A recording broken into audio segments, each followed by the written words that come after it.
नमस्कार दोस्तों, स्वागत है आप सभी का हमारे YouTube चैनल पर which is Shweta official. Ram Ram दोस्तों, सत श्री अकाल, सभी को प्रणाम। दोस्तों, जैसा कि आप देख सकते हैं, आज का हमारा टॉपिक है बी क्यूरियस नॉट जजमेंटल। दोस्तों, हम सब अपने जीवन में कई बार कहीं ना कहीं बहुत ज़्यादा जजमेंटल हो जाते हैं और दूसरों के विषय में बिना जाने बिना पूरी बात समझे कई राय रख देते हैं, जिसका बाद में हमें बहुत ज़्यादा अफसोस होता है। ऐसी ही एक कहानी है मोहन और उसके बेटे रवि की। मोहन अपने 25 वर्षीय बेटे रवि के साथ ट्रेन से सफ़र करता हुआ अपने घर को जा रहा था। ट्रेन में बैठने के बाद, ट्रेन में चढ़ने के बाद रवि अपने पिता मोहन से विंडो सीट पर बैठने की बहुत ज़्यादा ज़िद करने लगा।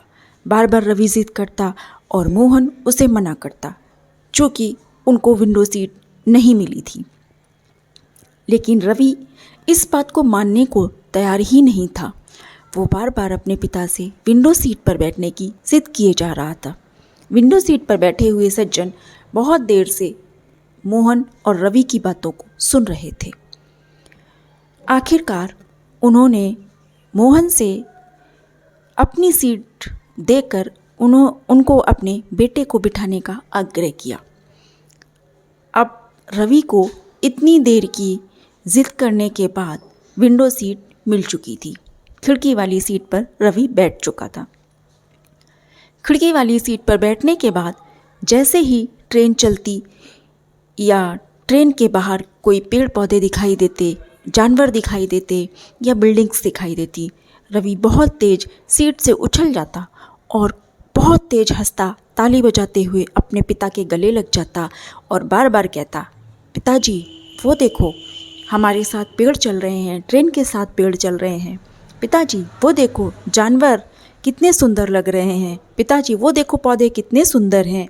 पिताजी वो देखो, बिल्डिंग्स चल रही हैं, बिल्डिंग्स हमारे साथ चल रही हैं। और बार बार ऐसी हरकतें करता, ऐसी बातें करता। रवि के ठीक सामने एक महिला बैठी हुई थी, जो कि रवि की इन हरकतों को, इन बातों को बहुत ध्यान से देख और सुन रही थी और मन ही मन सोच रही थी कि शायद रवि की मनोस्थिति ठीक नहीं है, परंतु उसे एक सही मौके का इंतज़ार था जब वो इस विषय में रवि के पिता मोहन से बात कर सके। आखिरकार ट्रेन एक जगह स्टेशन पर रुकी और उस महिला को वो मौका मिल गया। उसने अपने बैग से खाने का टिफ़िन निकालते हुए रवि और मोहन को भी खाने के लिए कहा।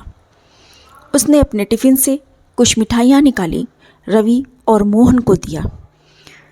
धीरे धीरे बातों बातों में उसने मोहन से कहा कि भाई साहब माफ़ कीजिएगा, परंतु आपके बेटे की मनोस्थिति ठीक नहीं है। आप इसे किसी अच्छे डॉक्टर को क्यों नहीं दिखाते?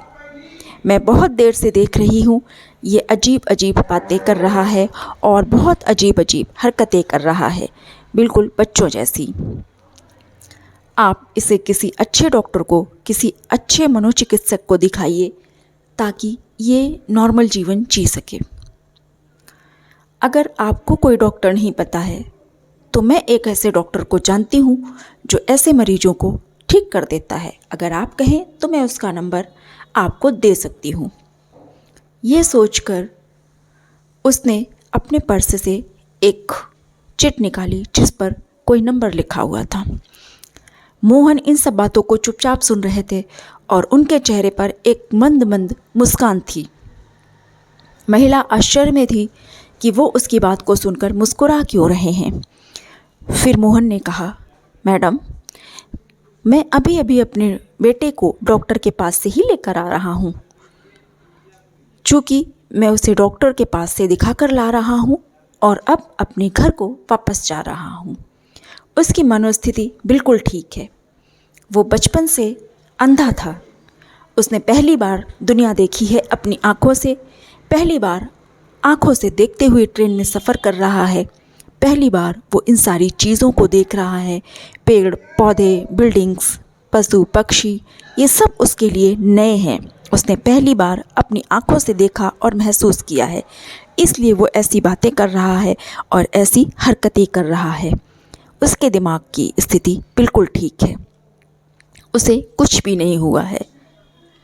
अब उस महिला की शक्ल बिल्कुल मायूस हो गई।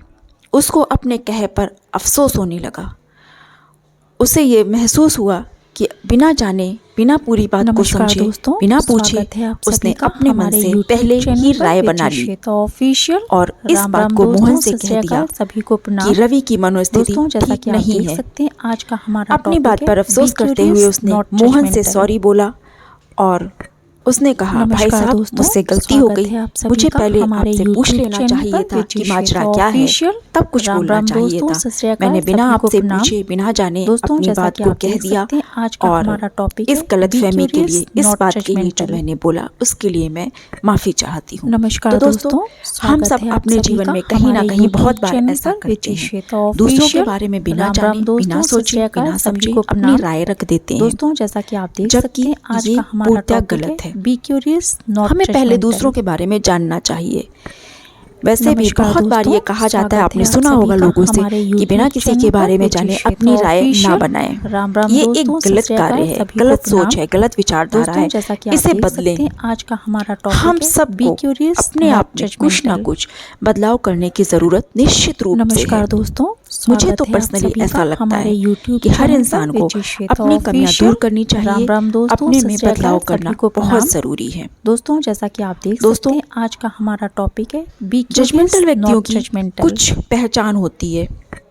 अगर व्यक्ति लगातार स्वागत है दूसरों पर हमारे YouTube चैनल शक करता है या उसे ऐसा लगता है कि सब उसके बारे में ही बातें कर रहे हैं, तो ऐसे लोग जजमेंटल होते हैं। दोस्तों जैसा कि आप देख इसलिए मेरी सभी से रिक्वेस्ट है कि कभी भी जजमेंटल ना बने, जजमेंटल होने से बचें। पहले पूरी बात